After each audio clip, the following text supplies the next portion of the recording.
A billionaire collapsed in front of Vanessa, and doctors said it was a stroke, but she knew they were lying. Vanessa Hayes had been pouring coffee at Cedar Grove Diner in Charlotte when Jonathan Pierce grabbed his head and fell sideways in the booth.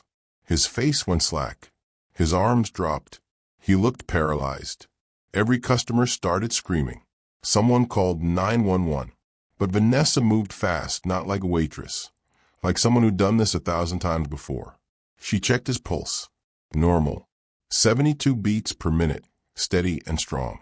She lifted his eyelid and watched his pupil shrink in the light. Perfect response. She raised his right arm and let it drop. Then his left arm. Both fell the same way. Heavy and loose, but controlled. He looked like he was having a stroke, but his eyes told a different story. She pressed 2 fingers against the inside of his wrist, feeling for the rhythm beneath his skin. No irregularities, no racing, no weakness. His breathing was even 16 breaths per minute.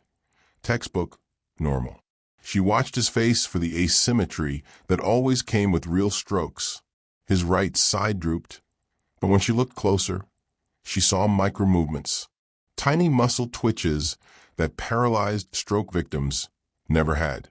The coffee smell mixed with the sharp scent of fear and expensive cologne as other waitresses backed away.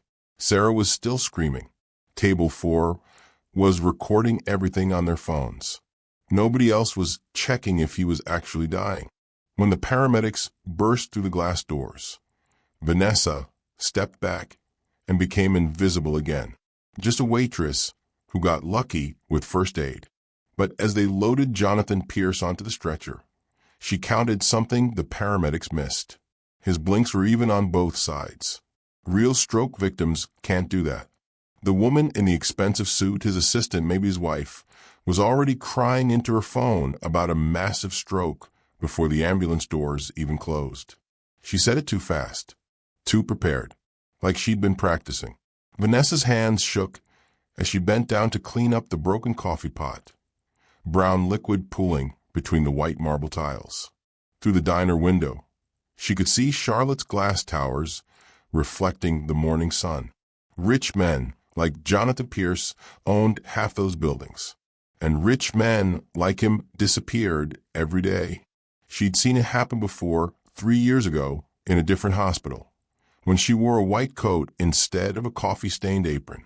Back when she had the power to call it what it really was.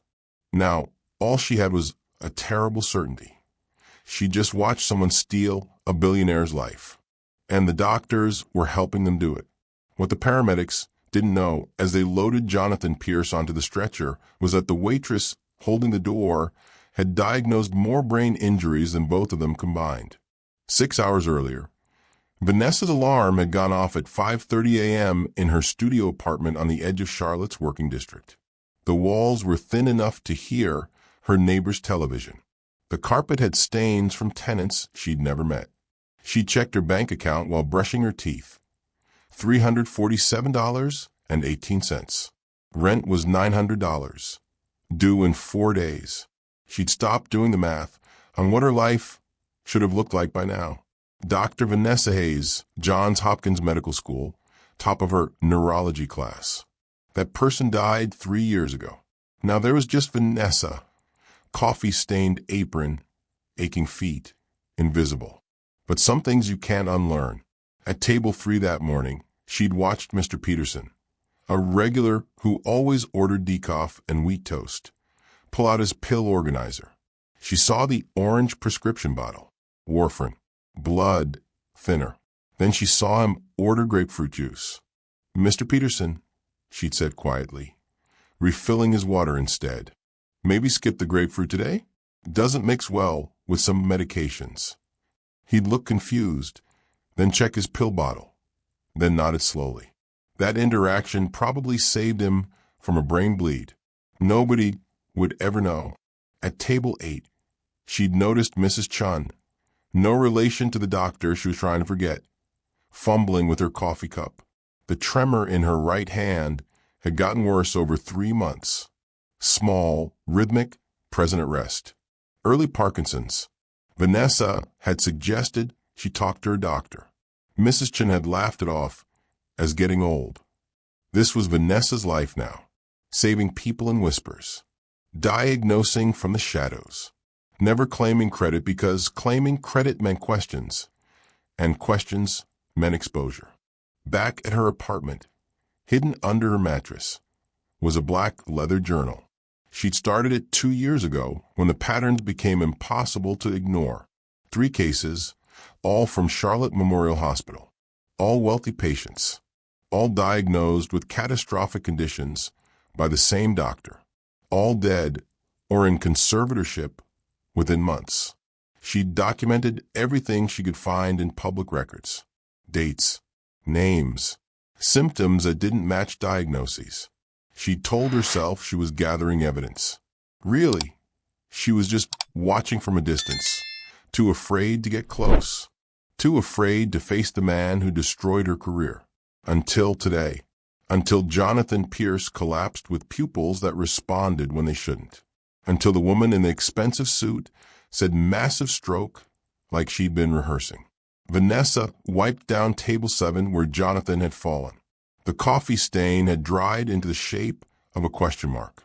She knew what she had to do. She just didn't know if she was brave enough to do it.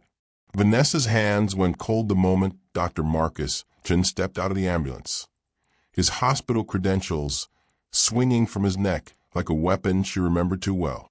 He hadn't changed. Same perfectly tailored white coat, same confident stride, same smile that made patients trust him and colleagues fear him. He walked into Cedar Grove Diner like he owned it, because men like Marcus Chen owned everything. Massive stroke, he announced to the paramedics before he even reached Jonathan Pierce. No examination, no questions, just a diagnosis delivered with the certainty of someone who'd already decided what the truth would be. Vanessa stepped behind the coffee counter, making herself small, invisible, her heart hammered against her ribs. 3 years. She'd gone 3 years without seeing his face, and now here he was 10 feet away, and she couldn't breathe. She watched him kneel beside the stretcher. He lifted Jonathan's eyelid with theatrical precision, too fast to actually check pupil response. He pressed his stethoscope against Jonathan's chest for exactly 4 seconds, not long enough to hear anything meaningful. He squeezed Jonathan's hand and announced no grip strength, while Vanessa saw Jonathan's fingers move. It was a performance. Every movement calculated for the audience of paramedics and customers with their phones out. "Get him to Charlotte Memorial immediately," Dr. Chen said. "Prep the stroke unit.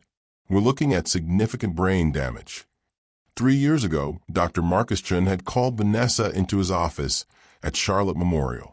She'd been a second-year resident, exhausted but proud. She'd questioned his treatment protocol for a patient, privately, professionally, the way she'd been trained. He'd smiled at her, that same smile he was using now on the paramedics. "Dr. Hayes," he'd said, "I'm afraid there's been a complaint about your care of Mrs. Robertson. Several complaints, actually. Medication errors, misdiagnoses, falsified records." None of it was true.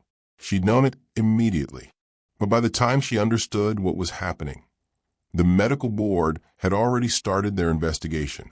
Her supervisor, Dr. Chen's friend, had corroborated his story. Security footage had been corrupted. Her notes had been altered. 72 hours later, her medical license was suspended pending review. 6 months after that, it was revoked. No hearing. No defense. Just gone. She'd learned later, through whispers and rumor, that Mrs. Robertson's family had settled a malpractice suit against the hospital. They'd needed someone to blame. Dr. Chen had given them Vanessa. Now, watching him load Jonathan Pierce into the ambulance, she saw him reach into his medical kit. A small vial, clear liquid. He held it low, away from the paramedic's line of sight, and injected it directly into Jonathan's foreport. Vanessa's phone was in her hand before she thought about it. She zoomed in and pressed record. The vial caught the morning light for just a second, long enough for her camera to capture the label. Dr. Chen glanced up. His eyes swept the diner, right past Vanessa like she was furniture. He didn't recognize her. 3 years ago, he destroyed her career. Today, he didn't even remember her face. The ambulance doors slammed shut. Vanessa looked down at her phone. The video was blurry, but the vial label was visible. She'd figure out what it said, and then she'd figure out what to do with the truth. Richard Pierce arrived at the diner in a $200,000 Mercedes, while his uncle was still being loaded into the ambulance. And that alone told Vanessa everything was wrong. Charlotte's financial district was famous for its traffic. Morning rush hour meant 30 minutes minimum from anywhere. But somehow Jonathan's nephew had arrived 7 minutes after the 911 call. Richard Pierce was 38 but dressed 25, expensive casual, designer sunglasses, hair that cost more than Vanessa's rent. He rushed toward the ambulance with his face arranged in concern, but his eyes were calculating, checking, making sure. Uncle Jonathan. He grabbed Dr. Chen's arm. What happened? Will he? Massive stroke, Dr. Chen said. We need to get him to Charlotte Memorial immediately. Of course. Richard's hand went to his phone. I'll call the family. Notify the company board. Handle the arrangements. Arrangements? The word sat wrong in the morning air. Your uncle just collapsed and you're thinking about arrangements. Vanessa refilled coffee at table 4. But her ears were locked on the conversation happening 10 feet away. The timeline holds? Richard's voice dropped low, but not low enough. Dr. Chen's response was quieter, but Vanessa caught the edge of it. 72 hours from incident to hearing. Like we discussed, Friday at noon. That's when the judge reviews the conservatorship petition. And the papers? Already prepared, as soon as he's declared incompetent. The ambulance siren drowned out the rest. But Vanessa had heard enough. Conservatorship papers, prepared before the stroke even happened. A 72-hour timeline that both men knew about. Richard stepped back as the ambulance pulled away. And for just a moment, his face relaxed. The concern disappeared. What replaced it was satisfaction. Pure, cold satisfaction. Then he saw Vanessa watching. Their eyes met for less than a second. His expression smoothed back into grief. So fast, she almost doubted what she'd seen. He walked toward her, pulling out his wallet. Terrible thing, he said, placing $200 bills on the counter. My uncle's a regular here, right? Always talked about the coffee. Table 7, Vanessa said. Every Tuesday and Thursday. Of course. Richard pocketed his wallet. I'm sure the staff will be called as witnesses. For the medical records, you saw the stroke happen. It wasn't a question. It was a script. He wanted her to say yes. Needed her to confirm the story. Vanessa looked at the $200. Twice what Jonathan's breakfast cost. Payment for the right answer. I saw him collapse, she said carefully. That's all. Richard's smile tightened. Right. Well, thank you for calling 911 so quickly. He left, and Vanessa stared at the money on the counter. 3 years ago, she'd questioned a powerful doctor's diagnosis and lost everything. Her career, her reputation, her entire life. She'd learned that speaking up against people with power was how you disappeared. Jonathan Pierce was a stranger. Helping him meant exposing herself, facing Dr. Chen, risking everything she'd rebuilt from nothing. But she'd watched Richard Pierce's face when that ambulance drove away. She'd heard him talk about timelines and papers. She'd seen the satisfaction of someone whose plan was working. And she'd spent 3 years documenting cases just like this in her hidden journal. 3 cases where Dr. Chen diagnosed catastrophic conditions in wealthy patients. 3 cases where families fought over money while the patient disappeared into medical custody. Vanessa picked up the $200 and tucked it in her apron. Then she grabbed her phone and followed the ambulance. Vanessa had exactly 12 seconds to decide if 3 years of hiding was worth more than one man's life, and her body made the choice before her mind could stop it. She told Sarah she was taking her break. She grabbed her purse. She walked out of Cedar Grove Diner and got into her 15-year-old Honda with the check engine light that wouldn't turn off. The ambulance was 2 blocks ahead, lights flashing. Every logical part of her brain screamed to turn around. She had 4 hours left in her shift. She had $347 in her bank account and rent due Friday. She had 3 years of careful invisibility that she was about to throw away. But she also had Jonathan Pierce's pupils burned into her memory. Both responsive, both equal, both telling her this wasn't a stroke. Charlotte Memorial Hospital rose ahead like a glass and steel fortress. Vanessa had sworn she'd never set foot in this building again. The last time she'd been here, security had escorted her out while her former colleagues watched. Dr. Chen had stood in the lobby, arms crossed, making sure she left. Now she was walking back through the main entrance in her waitress uniform, and nobody even looked at her. That was the gift of being invisible. The curse, too. The ER waiting room smelled like antiseptic and fear. Vanessa sat 3 rows back from the admissions desk, phone in her hand, watching. Through the window, she could see the ambulance bay. Paramedics unloaded Jonathan's stretcher. Dr. Chen walked beside it, clipboard already in hand. Fast-tracked. No trip. No standard ER wait. They were wheeling him straight to a private room. That wasn't protocol. Stroke patients went to imaging first. CT scan, then MRI, then treatment decisions. But Jonathan Pierce was disappearing behind locked doors without any of that. Vanessa knew this hospital. She'd worked here for 2 years. She knew the public areas had Wi-Fi. She knew visitor badges were self-printed at kiosks. She knew the 3rd-floor neurology wing had a supply closet that connected to the patient corridor. She also knew that entering patient areas without authorization was illegal, that impersonating medical staff was criminal, that everything she was about to do could land her in jail. But then she thought about her journal. 3 wealthy patients, 3 catastrophic diagnoses by Dr. Chen, 3 families fighting over money while the patients wasted away in medical facilities. She documented all of it from a distance. Safe, hidden, powerless. Vanessa printed a visitor badge, family friend, and took the elevator to the 3rd floor. The neurology wing was quiet. Late morning meant most staff were in rounds. She walked like she belonged there, confident, purposeful, invisible. Room 347. Jonathan Pierce's name on the chart outside.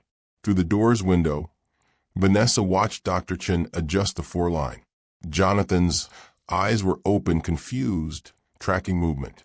Dr. Chen said something Vanessa couldn't hear, then reached into his coat pocket. Another vial. Clear liquid. Same as before. Vanessa's hands shook as she raised her phone and zoomed in. Dr. Chen's back was to the door. He drew the liquid into a syringe, checked the dosage, and injected it directly into Jonathan's foreport. The phone camera captured everything. The vial label, the injection, the way Dr. Chen disposed of the empty vial in his pocket instead of medical waste. Then he turned toward the door. Vanessa dropped below the window line, heart exploding in her chest. Footsteps approached. The door handle moved. She walked away fast, not running, just a visitor heading back to the elevator. Behind her, she heard the door open, heard Dr. Chen's voice talking to a nurse about significant brain damage and poor prognosis. In the elevator, Vanessa's hands trembled so hard she could barely hold her phone. She opened her photos, zoomed in on the vial label. The letters came into focus. Vecuronium. She knew that drug. She'd used it in surgery rotations. It was a paralytic agent, used to temporarily paralyze patients during intubation. It wore off in 30 to 40 minutes with proper dosage. It had absolutely no place in a stroke patient's floor. Vanessa stepped out of the elevator into the hospital lobby. People streamed past her, doctors, nurses, visitors, patients. All of them trusting that the medicine practiced in this building was real. She'd just photographed proof that it wasn't. This was her point of no return. She'd crossed from observer to investigator, from victim to threat. She got in her car and drove back to the diner with evidence of medical fraud on her phone and no idea what to do with it. Vanessa just photographed evidence that could send a doctor to prison. But here's what I need to know. If you discovered your doctor was committing fraud, would you report it immediately or gather more evidence first? Your answer says a lot about how you handle dangerous truth. Drop your choice below. Report now or investigate first.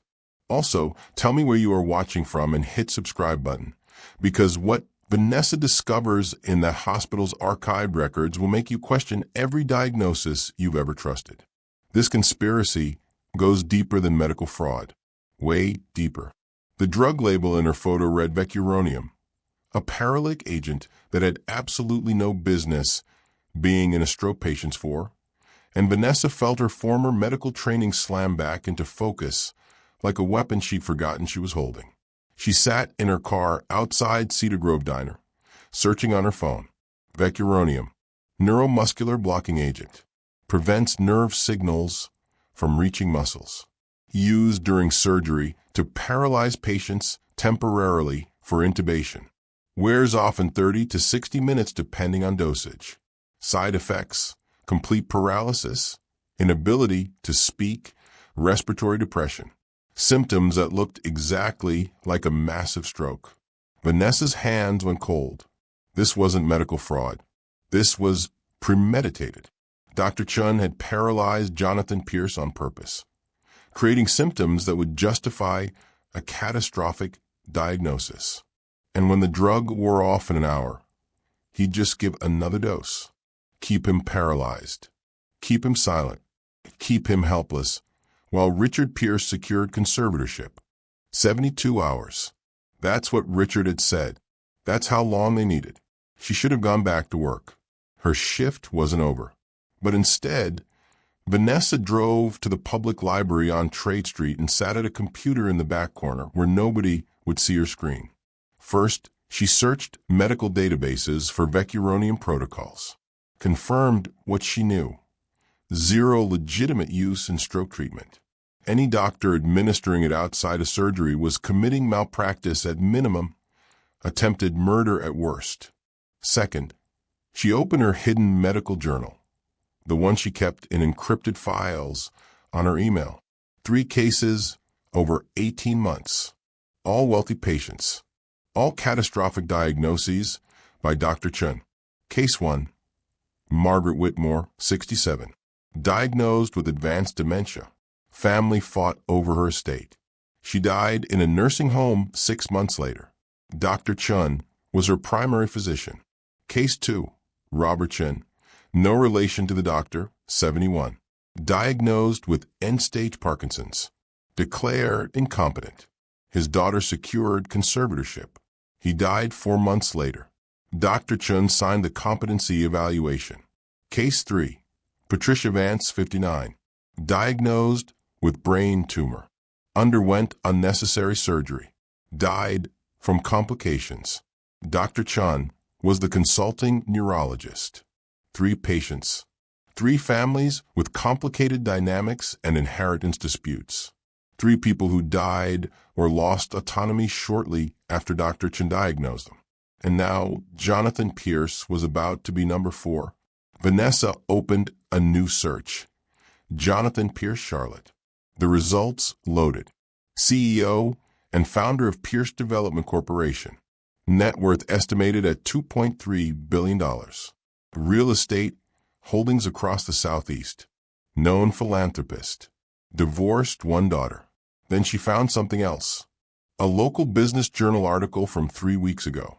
Pierce Development Corporation Board schedules internal audit amid financial concerns. The article was vague, but it mentioned Jonathan Pierce personally requesting an independent review of the company's financial practices and hospital foundation partnerships. The audit was scheduled to present findings next Tuesday. Hospital foundation partnerships. Charlotte Memorial Hospital. Vanessa's pulse hammered in her ears. She searched deeper. Pierce Development Corporation was one of Charlotte Memorial's largest owners. $50 million in contributions over 10 years. The hospital's new research wing was named after Jonathan's late wife. She cross-referenced the donation records with Dr. Chen's department. Neurology had received $4.7 million in grants from Pierce Development over 5 years. If Jonathan's audit found financial irregularities in hospital partnerships, if it exposed fraud in how that money was used, Dr. Chen's entire department could collapse. His reputation, his funding, his career. This wasn't just about inheritance money.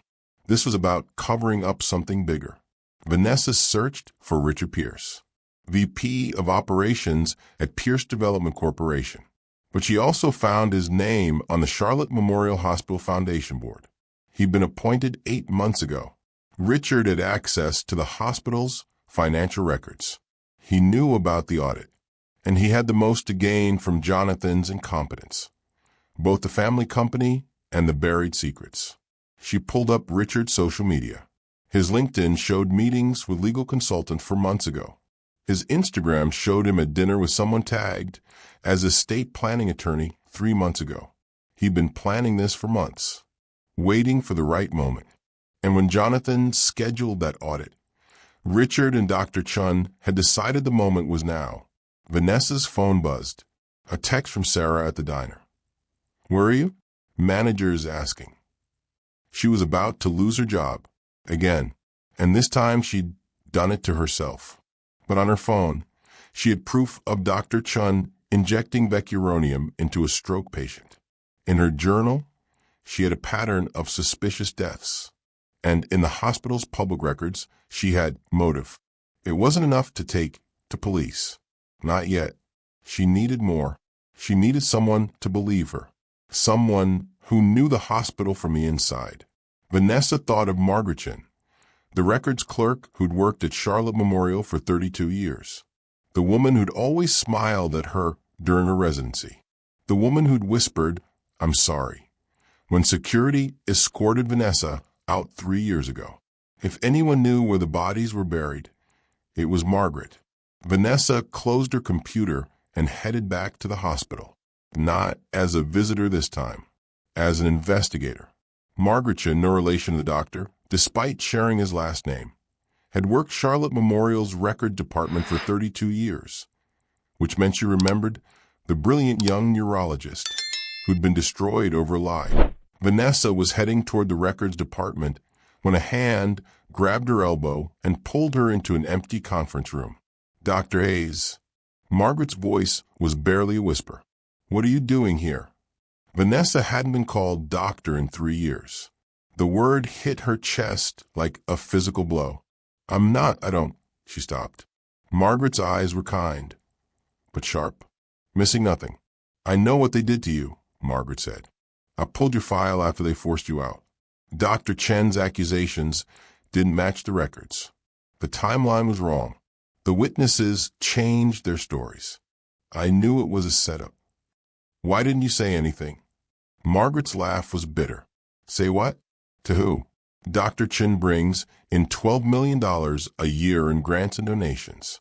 The hospital protects him because he funds half our research programs. I'm a records clerk. They'd bury me faster than they buried you.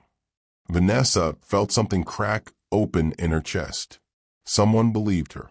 After 3 years of carrying the weight alone, someone actually believed her. "He's doing it again," Vanessa said. "Right now." Jonathan Pierce. "The stroke diagnosis is fake." Margaret didn't look surprised. "I know. I saw the admission paperwork. Fast-tracked to private room. No imaging. No standard protocols.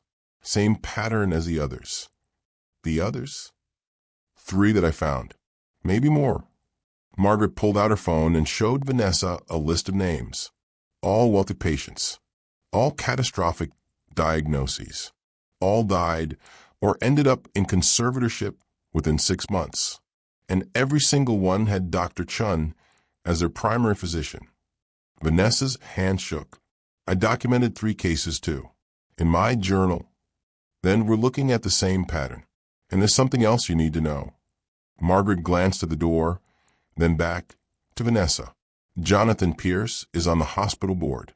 He scheduled an internal audit. If that audit happens, it exposes everything. Falsified billing, insurance fraud, kickback schemes. Dr. Chen's entire operation falls apart. And Richard Pierce, Foundation board member. He knew about the audit. And here's the critical part. North Carolina conservatorship law allows immediate transfer of corporate control if the CEO is declared mentally incompetent by a licensed physician. Richard filed preliminary paperwork Tuesday morning, before Jonathan even collapsed, which proves premeditation. North Carolina law requires a 72-hour observation period for emergency conservatorship. The hearing is scheduled for Friday at noon. If Jonathan is still incapacitated, then Richard gets Pierce Development Corporation immediately. Friday, tomorrow. They had less than 24 hours. I have proof, Vanessa said. Photos of Dr. Chin injecting vecuronium into Jonathan's fore. Margaret's eyes went wide. Vecuronium? That's paralytic agent. Creates fake stroke symptoms. I watched him do it twice. That's attempted murder. That's why I'm here. I need access to Dr. Chen's records, previous cases, anything that shows a pattern. Margaret was quiet for a long moment. Then she nodded. Come with me and stay quiet. 10 minutes later, Vanessa sat in the records department's back room with 6 patient files spread across the desk. Margaret had pulled everything. Admission records, treatment protocols, medication logs, death certificates. The pattern was clear. Wealthy patients with complicated family dynamics. Sudden catastrophic diagnoses. Fast deterioration. Death or conservatorship. And Dr. Chen's name on every single document. This is enough, Vanessa whispered. This proves everything. It proves a pattern. It doesn't prove intent. You need more. Margaret pulled out another file. And you need someone who can't be discredited. Someone the police and hospital board will actually listen to. She was right. Vanessa was a waitress with a revoked medical license. Even with evidence, they'd dismiss her as a bitter ex-employee. She needed an ally with credibility. Jonathan's daughter, Vanessa said. Rachel Pierce. If she knows her father's in danger. She's been fighting with Richard for months over company direction. Margaret said. It's in the board minutes. She'll help. Vanessa looked at the files, the evidence, the weight of proof sitting on the desk. 3 years ago, she'd questioned Dr. Chun and lost everything because she'd been alone. This time she had allies. This time she had evidence. This time she wouldn't lose. The file Margaret handed her was labeled Pierce, Jonathan Board Audit Investigation. And suddenly Vanessa understood. This wasn't medical fraud. This was preemptive elimination. Vanessa opened the file with shaking hands. The first page was a memo from Jonathan Pierce to the hospital board, dated 3 weeks ago. Request for independent financial audit of hospital foundation partnership programs. The memo outlined Jonathan's concerns. Pierce Development Corporation had donated $50 million to Charlotte Memorial over 10 years. But recent discrepancies in quarterly reports suggested the money wasn't being used as designated.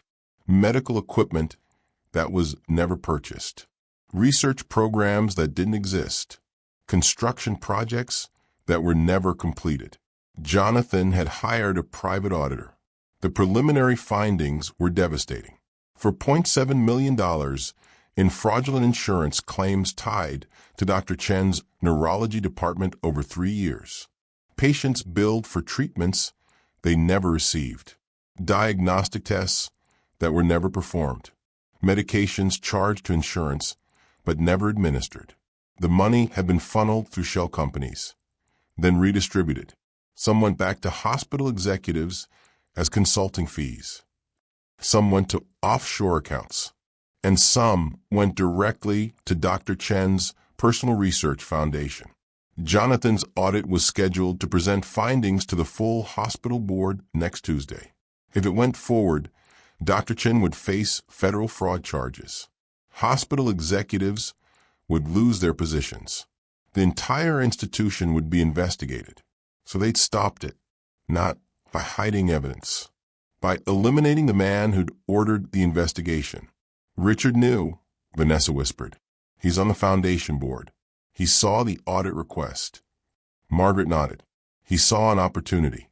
Neutralize his uncle, inherit a $2.3 billion company, and bury the audit that would expose his own involvement.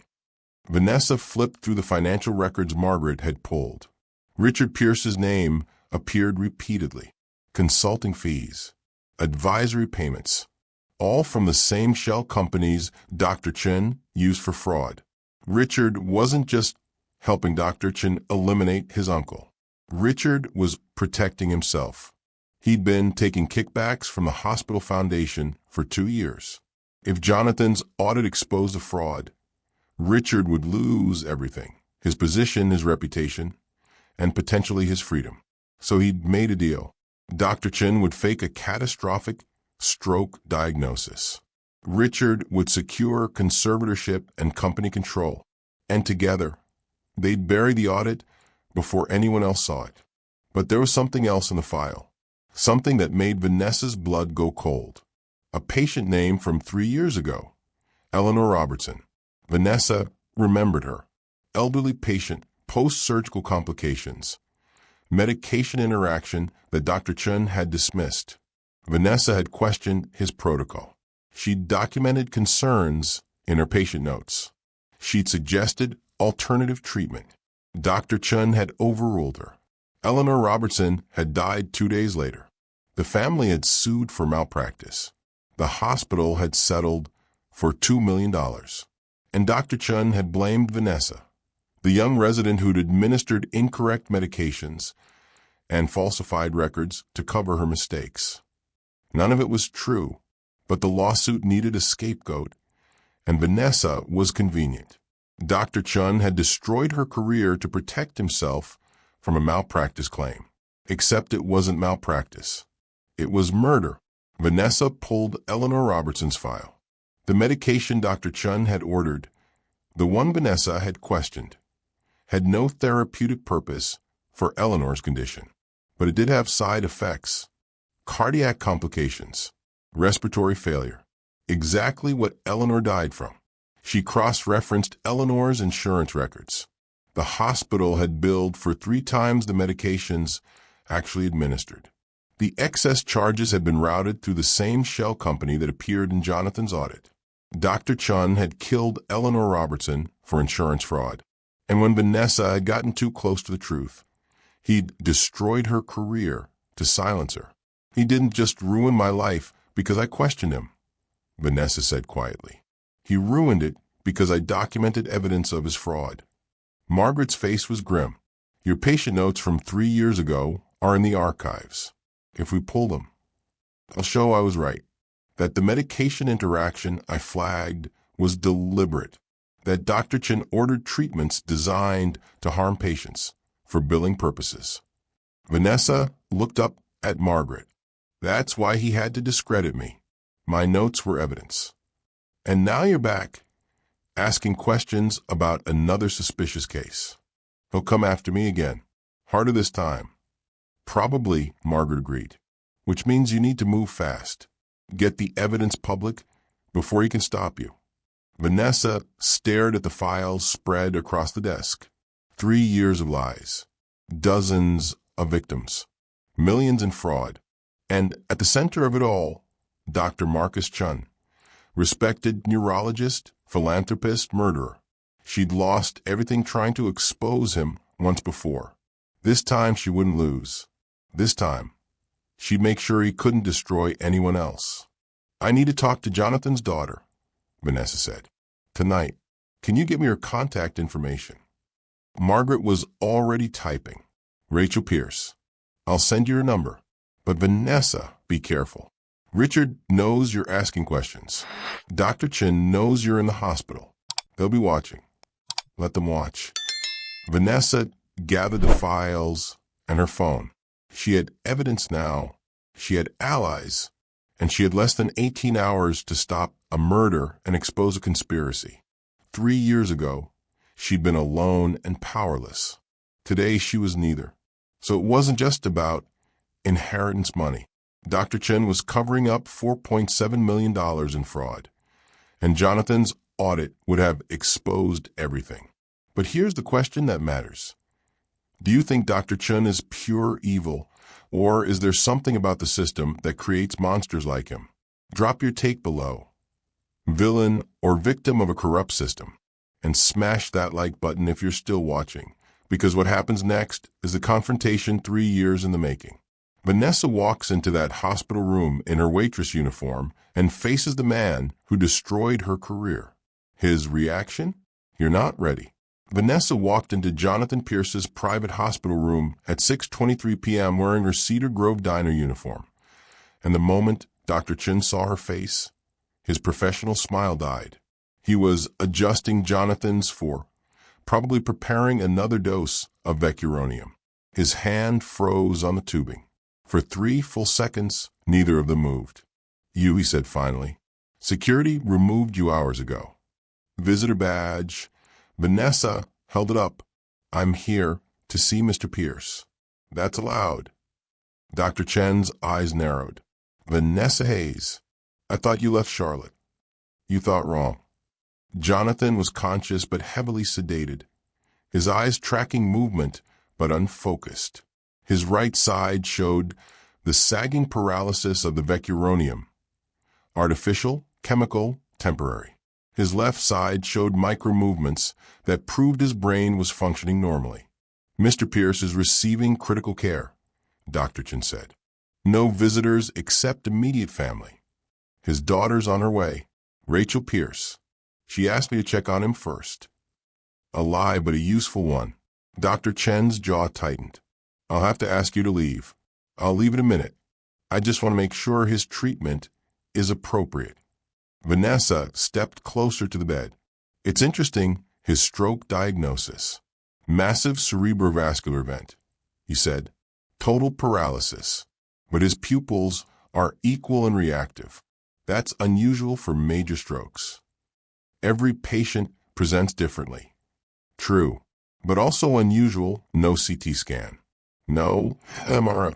Standard stroke protocol requires imaging within 60 minutes. It's been 9 hours. Vanessa pulled out her phone, scrolling through her photos like she was checking messages.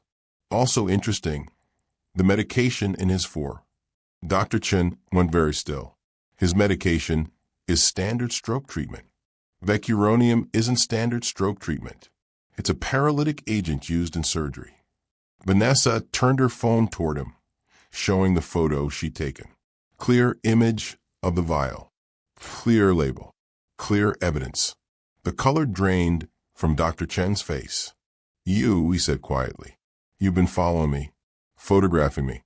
Do you understand that's illegal? Harassment. Invasion of medical privacy. I could have you arrested. You could try, but then I'd have to explain to the police why you're administering paralytic drugs to a stroke patient. And they want to know why his symptoms perfectly match vecuronium side effects. Temporary paralysis, respiratory depression, inability to speak. All things that mimic a massive stroke. All things that disappear when the drug wears off. You don't know what you're talking about. You're not even a doctor anymore. No, I'm not. You made sure of that 3 years ago. Vanessa's voice stayed calm, clinical. Eleanor Robertson, you blamed me for her death when you were the one who ordered the medication that killed her. You destroyed my career to cover up your insurance fraud. Dr. Chen's hand moved toward the call button. Before you call security, Vanessa said, you should know I've already sent these photos to someone safe. If anything happens to me, they go public. Police, Medical board, hospital administration, media, everything. You're bluffing. Am I? Vanessa moved to Jonathan's bedside. Mr. Pierce, if you can hear me, blink twice. Jonathan's eyes focused on her. He blinked. Once. Twice. Deliberate. Controlled. Real stroke victims can't follow complex commands, Vanessa said. But Mr. Pierce can. Because he doesn't have a stroke. He's been drugged. She reached for his right hand and pressed her thumb against his palm. Squeeze my hand if you can feel this. A weak pressure. Barely there, but present. Paralytic agents don't eliminate sensation. They block motor function. He can feel everything. He's conscious. He's trapped in his own body. And you did this to him deliberately. Dr. Chen lunged for the call button. Vanessa was faster. She put herself between him and the bed. Why? She kept her voice low. The audit? Jonathan was going to expose your fraud. So you decided to eliminate him. I don't know what you're talking about. For $0.7 million in fraudulent insurance claims, shell companies, kickbacks. Jonathan found it all. His audit would have destroyed you. So you made a deal with his nephew, fake a stroke, secure conservatorship, bury the investigation. Dr. Chen's phone was already in his hand. Dialing. Security. Room 347. Unauthorized visitor. Possible mental health crisis. She's making threats and delusional accusations. Then he dialed another number. Richard, we have a problem. The waitress from the diner. She knows. Yes. Everything. Get here now. Vanessa pulled a card from her pocket. Her old business card from her residency. The one that said Dr. Vanessa Hayes Neurology. She tucked it under Jonathan's pillow where his hand could reach it. She leaned close to his ear. Trust your body. You're not having a stroke. The drugs will wear off. When they do, fight back.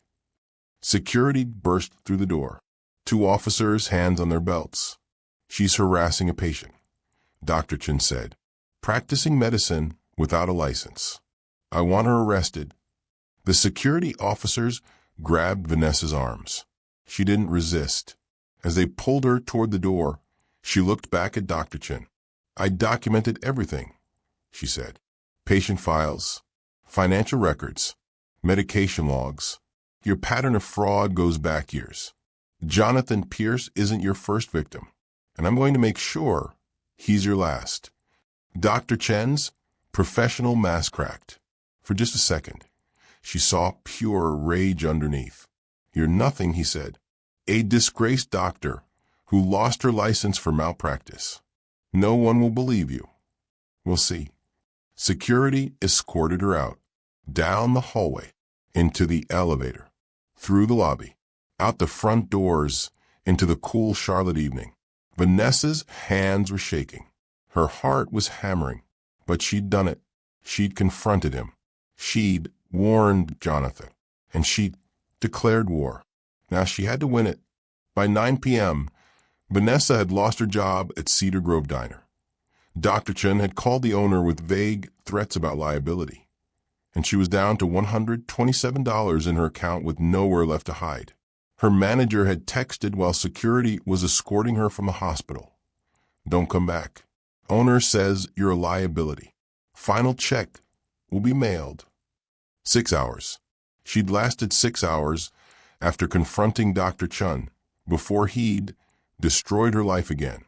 Vanessa sat in her car in the hospital parking garage, staring at her bank account on her phone. $127.18. Rent was due tomorrow. $900 she didn't have. Her landlord didn't accept excuses. By Monday she'd be evicted. 3 years of surviving. 3 years of staying invisible. 3 years of building a tiny, fragile life. Gone in one day because she decided to tell the truth. Her phone buzzed. Text from an unknown number. Stop asking questions or face prosecution for harassment, trespassing, and practicing medicine without a license. This is your only warning. Vanessa's hands went cold. That wasn't a threat from Dr. Chen. That was a threat from someone with legal authority. Richard Pierce, probably. Or hospital administration. She could walk away. Leave Charlotte tonight. Drive to Atlanta or Raleigh or anywhere else. Start over for the fourth time. Find another waitress job. Keep hiding. Keep surviving. Jonathan Pierce would die or lose his company. Dr. Chun would keep killing patients for profit. Richard would get his inheritance. And Vanessa would be safe. Safe and silent and invisible forever. She put her key in the ignition. Her phone rang. Unknown number. Probably another threat. She almost didn't answer, but something made her pick up. Hello? Is this Vanessa? The voice was slurred, fighting through layers of drugs. Male. Struggling. Who is this? Is this Vanessa? The voice was slurred, fighting through layers of drugs. Male. Struggling.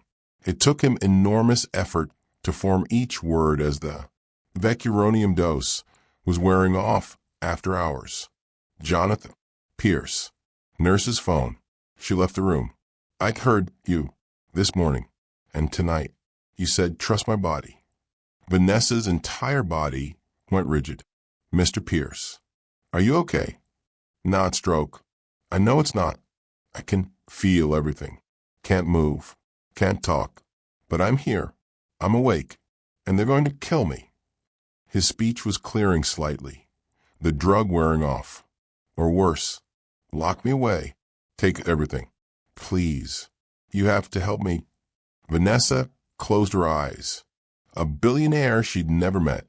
Asking for help from a disgraced doctor with $127 to her name. Both of them alone. Both of them fighting the same enemy. The drugs will wear off, she said. In a few hours, you'll be able to move again. But Dr. Chen will just give you another dose. He's keeping you paralyzed until Richard secures conservatorship. Friday, noon. That's the deadline. 72 hours from when I collapsed. I know. I have evidence. Photos of Dr. Chen injecting you with vecuronium. Financial records showing his fraud. But it's not enough. They'll say I'm a disgruntled employee making accusations. My daughter, Rachel, she'll believe you. She never trusted. Richard, call her. I'll text her number. His breathing was labored. They're coming back. Can't talk. But please, don't give up. You're the only one who saw the truth. The line went dead. Vanessa sat in the dark parking garage with tears running down her face. 3 years ago, she'd fought for truth and lost everything. Tonight, she was about to lose everything again. But 3 years ago, she'd been alone. Tonight, she had Margaret. She had evidence. She had Jonathan Pierce himself calling her for help. And maybe if she moved fast enough, she'd have Rachel Pierce too. She wiped her face and called Margaret. I need everything you have on Marcus Chun, Vanessa said. And I need it tonight. Margaret didn't hesitate. Where should I meet you? 24-hour diner on Independence Boulevard. Midnight. I'll be there. Vanessa started her car. She had 3 hours to prepare. 3 hours to build a case that couldn't be dismissed or buried. 3 hours to become the weapon that would destroy Dr. Marcus Chen's empire. She was done hiding, done surviving, done letting powerful men steal lives because no one had the courage to stop them. Jonathan Pierce had trusted her, a stranger in a waitress uniform who'd seen what no one else saw. He'd heard her voice through the drugs and believed her. She wouldn't let him down. Margaret Chen arrived at the 24-hour diner on Independence Boulevard at midnight with 3 file boxes and a flash drive. And Vanessa realized she wasn't just fighting for Jonathan Pierce anymore. She was fighting for every victim Dr. Chun had buried. They spread everything across the back booth, files, printouts, USB drives full of scanned records.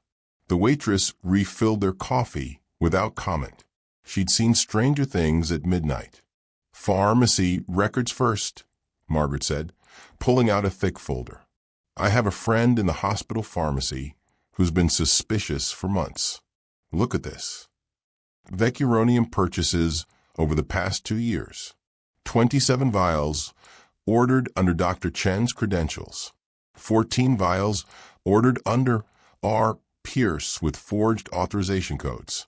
Richard ordered it himself, Vanessa whispered, using fake credentials. Gets better. Look at the dates. Margaret pointed.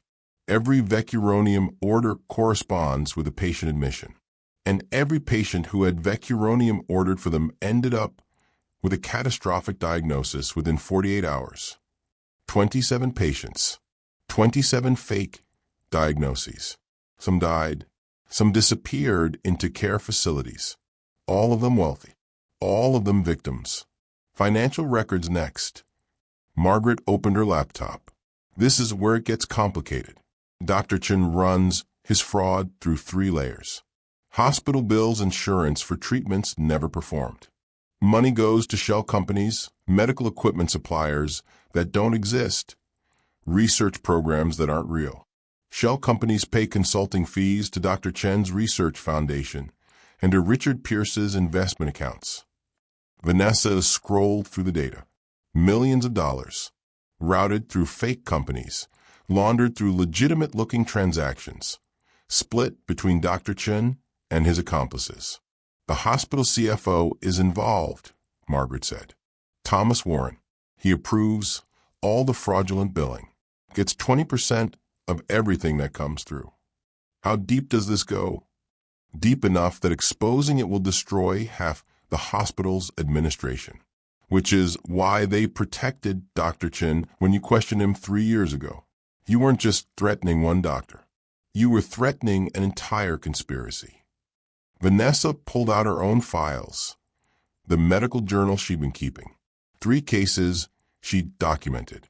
Margaret added 14 more from hospital records. 17 victims total that they could prove. Diagnostic imaging next, Margaret said. Look at Jonathan Pierce's CT scan from this morning. She pulled up the image on her laptop. Vanessa leaned close, studying it with her trained eye. This is fake, she said immediately. The resolution is wrong. The shadows don't match the anatomy. And look here, she pointed at a section. This is a composite. Someone took a real CT scan of a stroke victim and digitally altered it to add Jonathan's patient information. Can you prove it's fake? Any neurologist worth their degree could spot this manipulation. The artifacts are obvious if you know what you're looking for. Vanessa downloaded the image. This is evidence of deliberate fraud. Her phone buzzed. Text from an unknown number. This is Rachel Pierce. My father called me. Said you're trying to help him. I'm listening. Vanessa typed back. Can you meet? Tonight? I have evidence your uncle is trying to steal your father's company. Response came 30 seconds later. Send me an address. 20 minutes later, Rachel Pierce walked into the diner. She was 34, dressed in jeans and a Georgetown law sweatshirt. Her eyes red like she'd been crying. She slid into the booth and looked at the files covering the table. Tell me everything, she said. Vanessa did. The fake stroke diagnosis, the vecuronium injections, the 72-hour conservatorship window, the insurance fraud, Dr. Chen's pattern of victims, Richard's involvement, all of it. Rachel listened without interrupting. When Vanessa finished, she pulled out her own laptop. Richard's been planning this for months, Rachel said. I knew something was wrong, but I couldn't prove it. Look, he hired estate attorneys in March, filed preliminary conservatorship paperwork in June, had meetings with hospital foundation board members every week. He was setting up infrastructure before Dad even got sick. Your father discovered the insurance fraud, Vanessa said. He scheduled an audit. That's why Richard moved now, before the audit could expose everything. So they tried to eliminate him. Rachel's voice was ice. My uncle tried to steal my father's mind, his company, and his life. And Dr. Chen has done this to dozens of patients. We have proof of 17 cases. But we need more than evidence. We need credibility. Someone the hospital board and police can't ignore. Rachel looked up. I'm an attorney. I work for the U.S. Attorney's Office in Charlotte. Medical fraud is literally my jurisdiction. Vanessa felt something shift in her chest. Hope. Real solid hope. Can you call an emergency board meeting? Vanessa asked. Tomorrow morning, before the conservatorship deadline. I can do better than that. I can get the FBI involved. Medical fraud, conspiracy, attempted murder.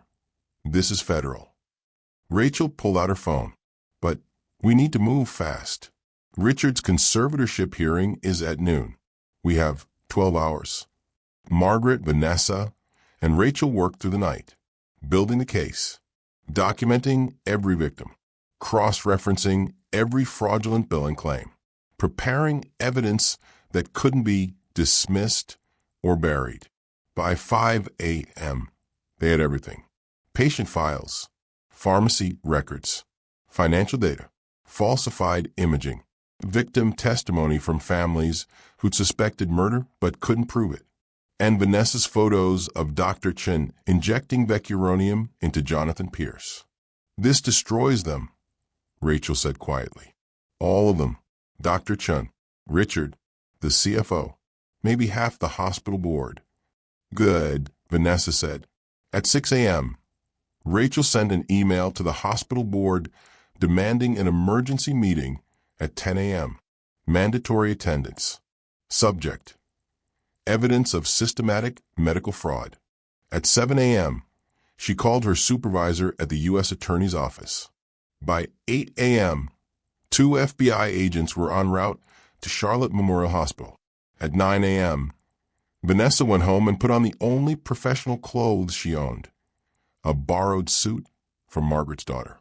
At 9:30 a.m., she walked into Charlotte Memorial Hospital for the last time as an invisible witness. By 10 a.m., she'd be standing in front of the people who'd destroyed her career, carrying 3 years of buried evidence and the power to destroy them back. We're 10 minutes from the moment everything explodes. Vanessa is walking into that boardroom with 3 years of evidence, 47 victims documented, and nothing left to lose. Dr. Chen thinks he's protected by the hospital. Richard thinks his lawyers will save him. They're both wrong. But before we get there, subscribe right now. Here's why.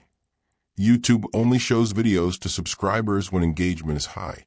You've invested this much time in Vanessa's story. Don't let the algorithm rob you of the ending. Drop a fire emoji if you're still here and drop your prediction. Who goes to prison first, the doctor or the nephew? At 10 a.m. Wednesday morning, Vanessa Hayes walked into the hospital board's emergency meeting wearing a suit she'd borrowed and carrying 3 years of buried evidence.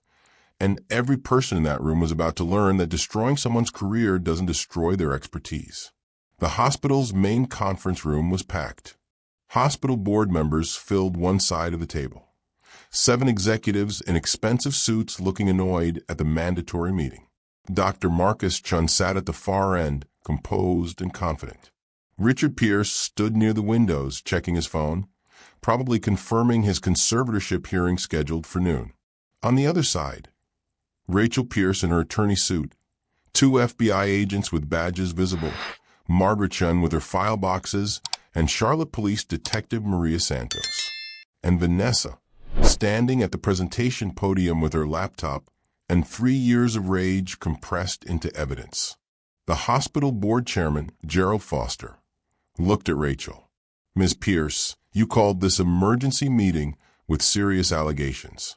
You have 30 minutes. I won't need 30 minutes, Rachel said, because the evidence speaks for itself. But first, I want to introduce Dr. Vanessa Hayes, former neurology resident at this hospital, the woman you destroyed 3 years ago to protect a murderer. Every head turned toward Vanessa. Dr. Chen's face went white. That's not, he started. Dr. Hayes. Rachel cut him off. Please present your findings. Vanessa's hands were steady as she pulled up the first slide. Photo of Dr. Chen injecting vecuronium into Jonathan Pierce's 4. Yesterday morning, Jonathan Pierce collapsed at Cedar Grove Diner where I work as a waitress. Dr. Chen diagnosed him with massive stroke within minutes, before any imaging, before proper examination, before standard protocols. I witnessed Dr. Chen inject vecuronium, a paralytic agent, into Mr. Pierce's fore. Twice. She showed the photos. Clear, dated, undeniable. Vecuronium causes temporary paralysis that mimics stroke symptoms. Facial drooping, inability to move or speak, respiratory depression. Dr. Chen used it to create a fake diagnosis that would justify conservatorship proceedings. Richard Pierce stepped forward. This is insane. She's a disgraced doctor with a revoked license, stalking my family. Mr. Pierce, FBI agent Torres interrupted. Please sit down. Vanessa advanced to the next slide. Jonathan Pierce's CT scan.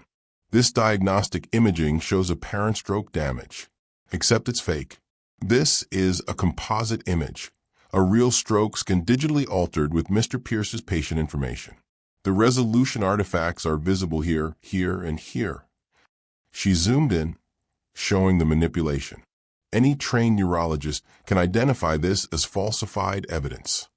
Dr. Chen stood. I will not sit here and be accused. Sit down, Dr. Chen. Agent Torres's voice left no room for argument. Vanessa continued. This isn't an isolated incident. Over the past 3 years, Dr. Chen has diagnosed catastrophic conditions in 27 wealthy patients, all of whom ended up dead or in conservatorship within months, all of whom had complicated family dynamics involving inheritance disputes. She showed the list: names, dates, diagnoses, outcomes. Patient files show a pattern. Vecuronium purchases from a hospital pharmacy correspond with each admission. Falsified diagnostic imaging for each case. And insurance fraud. $4.7 million in fraudulent claims for treatments never performed. Margaret stood and distributed printed financial records to each board member. Hospital billing records show systematic fraud, Vanessa said.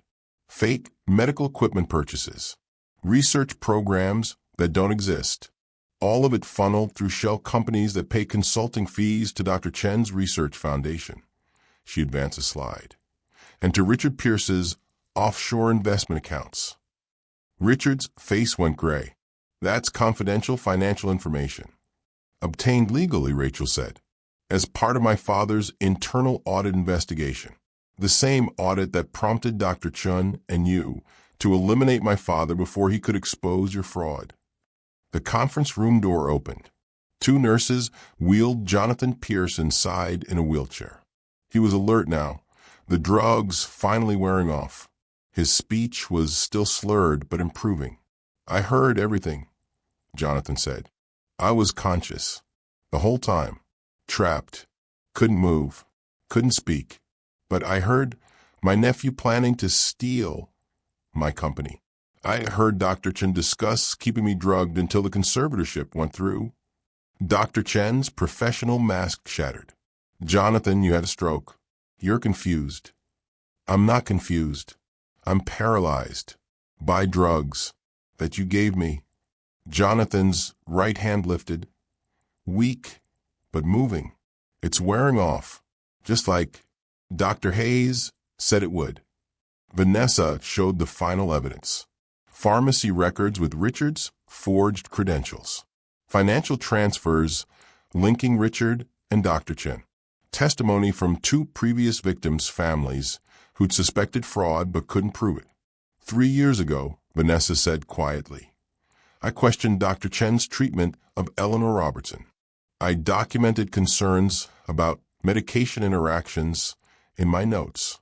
Mrs. Robertson died, and Dr. Chen blamed me for malpractice to cover up his fraud. You destroyed my career to protect him, to protect this conspiracy. She looked directly at the board chairman. I'm not asking for my license back. I'm demanding an investigation into every patient Dr. Chen has treated in the last decade. Because somewhere in those files are families who lost people to medical murder, and they deserve to know the truth. The hospital CFO, Thomas Warren, suddenly stood. I need to consult with legal counsel. Mr. Warren, Agent Torres said, Please remain seated. You're also under investigation for conspiracy and fraud. Warren sat down slowly, his face ashen. Dr. Chen tried one last time. This is character assassination. Dr. Hayes was a negligent resident who made fatal mistakes. She's been stalking me, harassing patients. Rachel slid a document across the table to Agent Torres. This is the original patient file for Eleanor Robertson. Dr. Hayes' notes from 3 years ago. Notes that were lost during the malpractice investigation. Margaret Chen preserved them in the archives. They show Dr. Hayes correctly identified the medication interaction that Dr. Chen ignored. She was right. He was committing fraud, and he destroyed her to hide it. Agent Torres looked at Dr. Chen and Richard Pierce. Dr. Marcus Chen, Richard Pierce. You're both under arrest for conspiracy to commit fraud, medical malpractice, and attempted murder. You have the right to remain silent. The room exploded into motion. Dr. Chen tried to run. Hospital security blocked the door. Richard Pierce demanded his lawyer. Board members stared at the financial records in horror, realizing their institution had protected a serial killer. Vanessa stood at the podium, watching the people who destroyed her life get handcuffed. She felt Margaret's hand on her shoulder, felt Rachel nod at her with respect. Detective Santos approached. Dr. Hayes, we'll need your full statement and your help reviewing the other victim cases. I'll give you everything I have, Vanessa said.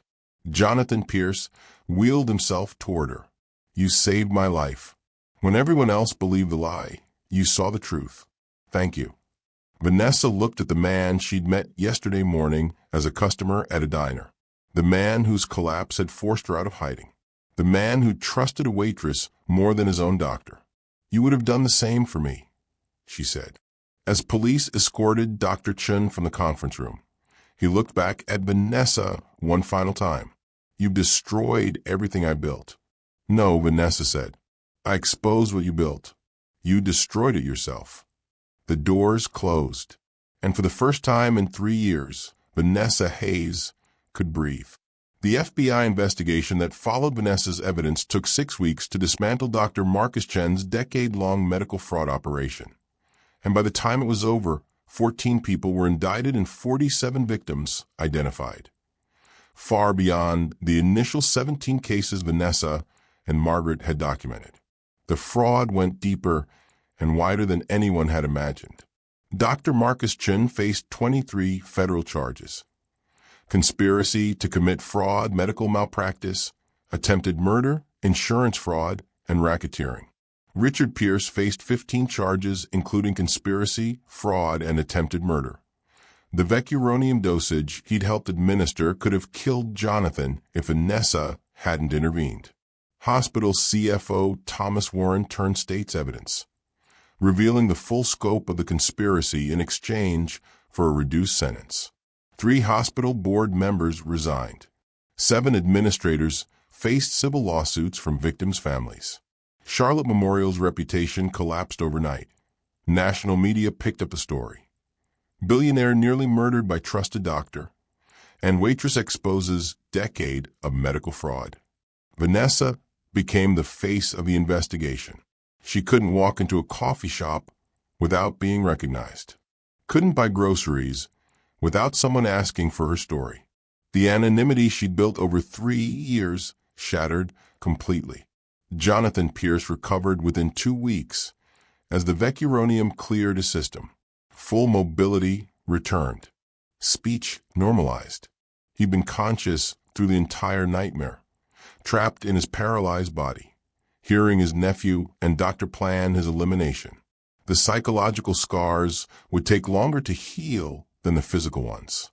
The North Carolina Medical Board reviewed Vanessa's original case. They discovered what Margaret had found. Dr. Chen had fabricated evidence. The medication errors Vanessa was blamed for never happened. The falsified records were his, not hers. Eleanor Robertson's death was his fault, not hers. The board offered full license restoration, a formal apology. compensation for lost wages and emotional damages. Vanessa sat in their office, holding the reinstatement letter, and felt nothing like victory. 3 years, she said quietly. I lost 3 years, and 47 people died or lost their lives while I was hiding because you didn't believe me the first time. The board chairman had no answer for that. At the grand jury hearings, defense attorneys tore into her credibility. They questioned her motives, her mental state, her obsession with Dr. Chen. They pointed out her revoked license, her waitress job, her lack of institutional authority. They painted her as bitter and vengeful. She answered every question with evidence, photos, financial records, victim testimony. The truth didn't care about her credibility. But at night, alone in her apartment, Vanessa thought about the victims she'd documented in her journal. 3 cases she'd known about for 2 years. Cases she'd recorded but never reported because she was too afraid. How many of those people would still be alive if she'd spoken up sooner? If she'd been braver? The vindication felt hollow. She'd won. Dr. Chen would spend decades in prison. The fraud was exposed. Justice was served. But 47 families still grieved. 3 years of her life were still gone. And the knowledge that she could have stopped it earlier would never leave her. Dr. Chen's attorney offered a plea deal.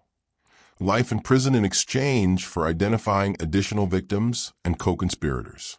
Vanessa attended that hearing, watched him admit to crimes spanning 12 years, watched him list names she'd never heard, people he'd killed or destroyed for money.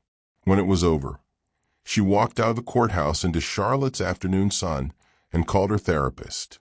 I need to talk, she said, about grief and guilt and what comes after you win. 3 months after the arrests, Vanessa Hayes stood in Charlotte Memorial Hospital's neurology department wearing a white coat that felt both familiar and foreign. And she wondered if you could ever truly go back to who you were before the world broke you. She wasn't working as a neurologist. That life felt like it belonged to someone else. A younger, more optimistic version of herself who believed expertise and truth were enough. Instead, she'd accepted a position as medical fraud consultant for the FBI's Healthcare Crimes Division. Her job was to identify patterns, review suspicious cases, train agents to recognize the signs of medical fraud she'd learned to see, use her experience, both as a doctor and as a victim, to stop other predators like Dr. Chen. Her office was small, but hers. On one wall hung her restored medical license, framed. On another wall hung her Cedar Grove Diner uniform, coffee stains and all. A reminder that expertise existed independent of credentials, that she'd been a doctor even when the world said she wasn't. Jonathan Pierce had funded a medical advocacy foundation in her name, the Vanessa Hayes Foundation for Medical Transparency. It provided legal support for patients and families fighting medical fraud. It trained healthcare workers to recognize and report suspicious patterns. It existed because one waitress had refused to stay silent. Jonathan visited her office once a month. They'd grab coffee, never at Cedar Grove Diner. That place held too many ghosts, and talk about everything except what had happened. Except sometimes they couldn't avoid it. I still have nightmares, he admitted one afternoon, about being paralyzed, conscious but trapped, hearing them plan everything and not being able to scream. I still flinch when I see expensive suits in diners, Vanessa said, and I check every doctor's credentials 3 times before I trust them. They were both broken in ways that time wouldn't completely fix. Therapy helped. Slowly, Vanessa had started seeing Dr. Patricia Lin 2 weeks after the arrests. They talked about trauma and grief and the complicated feelings that came with vindication, about survivor's guilt and the weight of being right too late to save everyone. Dr. Chen's trial was scheduled for 8 months out. Multiple victims' families would testify. Vanessa would be the prosecution's key witness. Her attorney warned her the defense would be brutal. They'd attack her character, her motives, every choice she'd made. Let them, Vanessa had said. I have the truth. But truth came with costs she hadn't anticipated. 2 victims' families had reached out. Mr. Whitmore, whose mother Margaret had died in Dr. Chen's care, sent flowers and a note. Thank you for seeing what we couldn't prove. Thank you for stopping him. Mrs. Vance, whose wife Patricia had died after unnecessary surgery, sent a different message. You documented her case 2 years ago. You knew. Why didn't you speak up? She'd still be alive. Vanessa carried both letters in her desk. The gratitude and the blame. Both true. Both deserved. She wasn't the person she'd been before. That bright, optimistic resident who believed in systems and institutions. That version of Vanessa had died 3 years ago in Dr. Chen's office. But maybe that was okay. Maybe the person she'd become, scarred, cautious, but unbreakable, was who the world needed her to be. Vanessa's journey from invisible waitress to FBI consultant took 3 years, cost her everything, and saved 47 lives. If you made it this far, you're part of the 8% who watch until the end. That means something. Here's how you help me find more stories like this. Subscribe, leave a like, and comment below with this question. Have you ever been underestimated because of your job title? What hidden expertise do you have that would shock people? I read every comment. Your story might be next. And stick around for 30 more seconds, because there's one final twist. Dr. Chen just sent Vanessa a letter from prison. What he confesses will launch her next investigation. 6 months later, on a Tuesday morning that felt nothing like that other Tuesday morning, Vanessa sat across from a young pharmacy technician who'd called her with suspicions about a different doctor. And she realized her fight was just beginning. He orders propofol for outpatient procedures, the technician said nervously. But the dosages don't match the patient records. And 3 patients have died from complications in the last year. Vanessa took notes, asked questions, saw the pattern emerging. Another doctor, another scheme, another set of victims waiting to be saved. Her FBI consultation work had led to 2 additional arrests in 6 months. A cardiologist in Raleigh performing unnecessary surgeries. An oncologist in Nashville billing for chemotherapy treatments he never administered. The patterns were always the same once you knew how to look. The hidden journal she'd kept while working at Cedar Grove Diner had become evidence in multiple federal cases.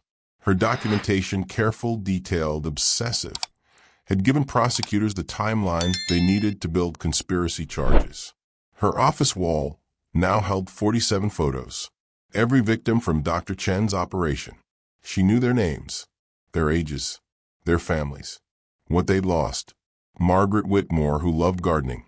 Robert Chen, who'd been a jazz pianist. Patricia Vance, who'd been 3 months from retirement. She would never forget them. Never let their deaths become statistics. Rachel Pierce ran Pierce Development Corporation now, with Jonathan as senior advisor. She'd implemented ethics, oversight, and transparency measures that made the company a model for corporate governance. Richard faced 15 years in federal prison. His trial had been swift and brutal. Dr. Chen's medical license was permanently revoked. He sat in federal detention awaiting trial. His reputation destroyed. His legacy reduced to a cautionary tale about unchecked power and institutional corruption. And then yesterday, Vanessa had received a letter. Prison stationery. Dr. Marcus Chen's handwriting. Not an apology. Not remorse. A confession. There are 3 more cases you haven't found yet, he'd written. Atlanta, 2019. Memphis, 2020. Nashville, 2021. Different hospitals. Same methods. I kept records. They're in a safety deposit box at First Union Bank, Charlotte. Box 2847. Key is with my attorney. Tell them I authorized release. You want to see what's inside. Even in defeat, even facing life in prison, he couldn't help but confess. Maybe it was ego. Maybe it was guilt. Maybe he wanted someone to understand the full scope of what he built. Vanessa sat at her desk with the letter in her hands and thought about walking away. She'd won. Dr. Chun was in prison. She had her life back. She could stop. But 3 more cities meant 3 more cases, 3 more potential victims, 3 more families who deserve truth. She opened her laptop, searched for suspicious deaths in Atlanta hospitals in 2019, started building a new timeline, a new investigation. The story had started with Vanessa choosing truth over safety, expertise over invisibility. It would end the same way, with her refusing to look away from what others want buried. Because that's what doctors did. They saw what was broken and fixed it, no matter the cost.